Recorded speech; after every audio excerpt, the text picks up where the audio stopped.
¿Qué tal? Video tutorial número 81 del curso de Angular JS, en el que vamos con los controllers, que básicamente son funciones constructor que Angular JS usa para crear nuevas instancias de objetos controller. Y su función fundamental es convertirse en objetos de referencia para modelos de datos que se llaman scopes. Así que en Angular JS existe una relación muy estrecha entre controllers y scopes, hasta el punto que el equipo de Angular JS define el scope como el pegamento entre la view y el controller.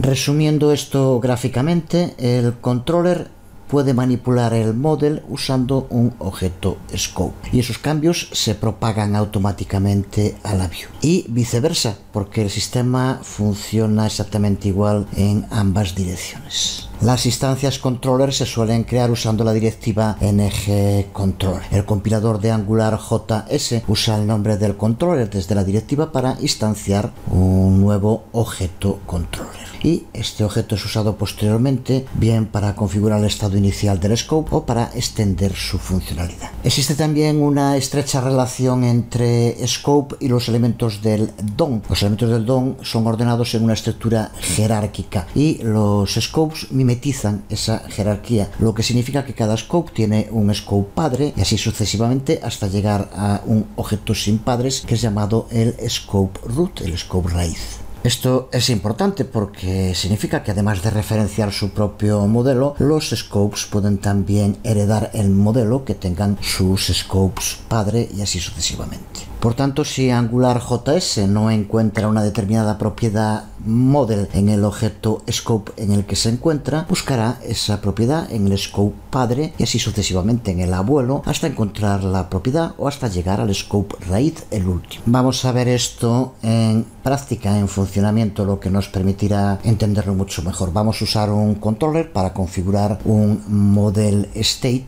para nuestra view. Así que para empezar tenemos que ir a nuestro directorio public example controllers. Aquí estamos y vamos a crear un archivo llamado example.client.controller.js. Vamos a abrirlo en nuestro editor y le añadimos el siguiente código que analizamos en detalle. Para empezar, puedes ver aquí cómo usamos el método Angular Module para recuperar nuestro módulo example. A continuación usamos el método controller, que forma parte del módulo Angular JS, y creamos con él una nueva función constructor a la que vamos a llamar example controller. Y en esta función constructor usamos la inyección de dependencia para inyectar el objeto scope.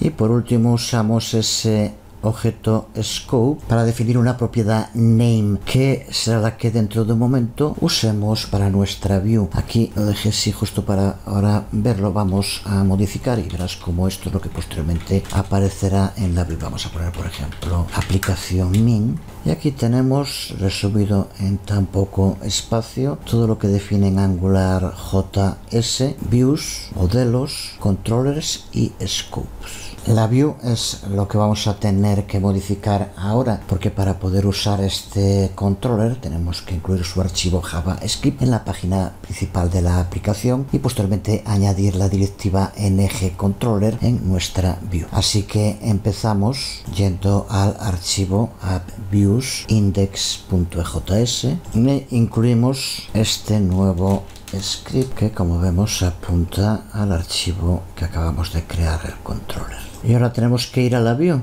que creamos en el anterior video tutorial, example.client.view.html, y en el tag session le añadimos la propiedad, la directiva ngController, pasándole example controller, el controlador que acabamos de crear. Pues esto es todo. Ahora vamos a comprobar nuestro nuevo controller ejecutando los servidores como siempre y entrando con el navegador. Entramos con el navegador y como vemos siguen apareciendo las dos cajas de texto, pero ahora aparecen con un valor por defecto que fue el que indicamos nosotros en el scope.